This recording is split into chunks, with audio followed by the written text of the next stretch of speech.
At 3:11 a.m., Alex opened his eyes and felt someone sitting on his bed. The rain outside tapped softly against the window.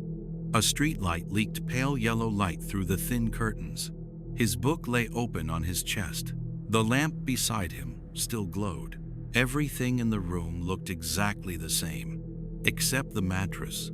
It dipped beside him, slowly, like someone lowering their weight with care. Alex didn't move, didn't breathe, didn't open his eyes. The dip deepened. The bed shifted. The fabric near his shoulder wrinkled. Something was sitting beside him. He felt warmth, not air, not heat. Body warmth. Close, too close. Then he heard breathing, slow, even, human, right beside his ear. His heart began pounding so hard he could feel it in his throat. He told himself not to panic, not to react, not to move. He slowly turned his face toward the presence.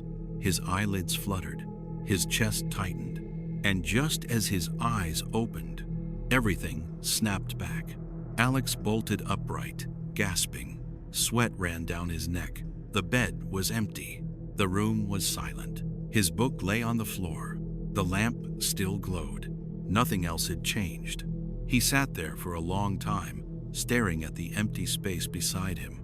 Then he went to the kitchen, drank water, stared at his reflection. Pale face, wide eyes, shaking hands. He laughed under his breath.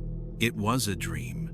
He went back to bed, turned off the lamp, closed his eyes.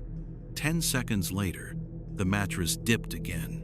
His eyes were still open. This time, there was no dream, no transition, no confusion. The bed sank beside him, slow, careful, deliberate. Warmth returned. Fabric brushed his arm, breathing, right beside him. He whispered, barely audible, "Hello?" The breathing stopped. The mattress slowly rose. The pressure vanished. Alex did not sleep again that night.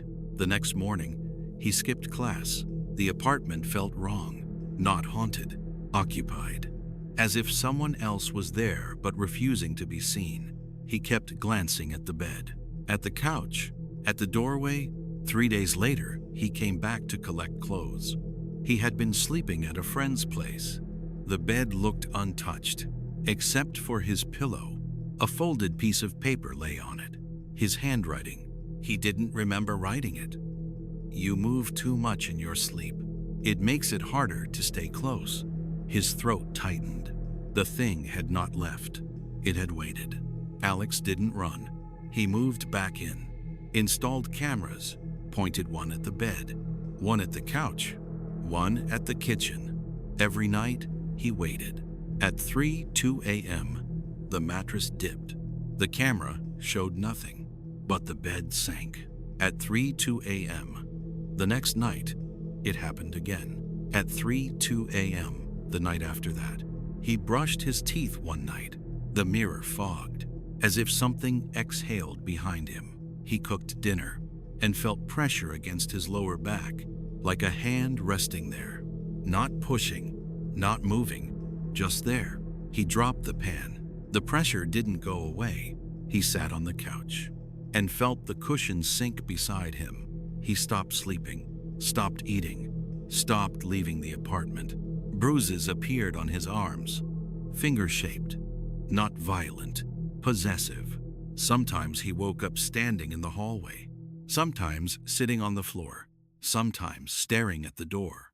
He didn't remember getting there. One night, he whispered into the empty room, "What are you?" His phone vibrated. Unknown number. "I am what you allow me to be." He typed back, "How are you texting me?" "You think of me. That gives me shape." His hands trembled. "What do you want?" "You." The presence felt heavier after that, closer, more solid. He started hearing it when he wasn't looking for it, breathing in the corner of the room, a soft shifting sound near the door, the faint creak of the bed when he wasn't near it. He began losing hours. He would look at the clock, blink, and suddenly it would be morning. his journal filled with writing he didn't remember doing. You don't need your friends. You don't need daylight. You don't need to leave. He called paranormal investigators. 3 people entered his bedroom. The air felt colder. Their breath showed faintly. At 3:01 a.m., the mattress dipped. All 3 froze. Their thermal camera showed a human-shaped cold spot beside him. "It's attached to you," one of them whispered. "It followed you in." Alex remembered the funeral. An old neighbor, 3 weeks earlier. He remembered touching the coffin. Cold wood, a dizzy feeling, heavy, wrong. Sometimes things don't leave where they die. A priest came. He stepped into Alex's bedroom, stopped, closed his eyes. "It thinks you invited it." "I didn't."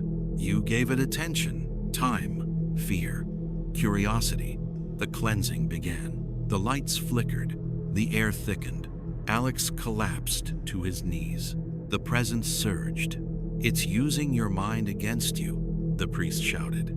"It learned your patterns, your weakness, your need to understand.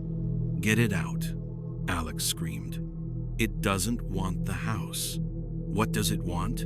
"You." That night, Alex packed his bags. He didn't look at the bed, didn't turn off the lights. At the door, he felt warmth behind him. Breathing. Close. His phone vibrated. "You can't leave me here alone. You are not real. I am real because you studied me."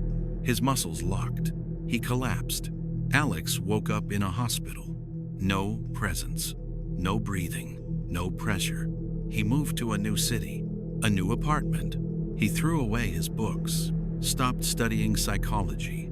Stopped talking about what happened. 3 months later, at Trey,